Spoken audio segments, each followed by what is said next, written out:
শেষ ৩ বলে চিটাগাং কিংসের জয়ের জন্য প্রয়োজন ছিল ৮ রান।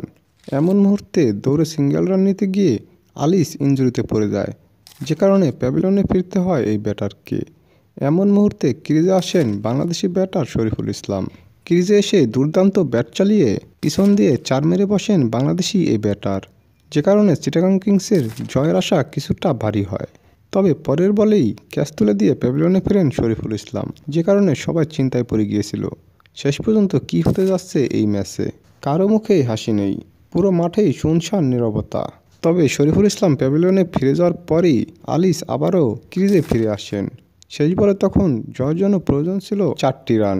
ক্রিজে এসে সজোরে ব্যাট চালিয়ে ৪ মেরে দেন, যে কারণে শেষ পর্যন্ত জয় পায় চিটাগাং কিংস।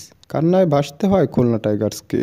এই ম্যাচের শেষ মুহূর্তে পুরোটাই ছিল উত্তেজনায় ঠাসা। দর্শক, সেকেন্ড কোয়ালিফাই ম্যাচে চিটাগাং কিংসের এমন দুর্দান্ত জয়কে আপনারা কীভাবে দেখছেন?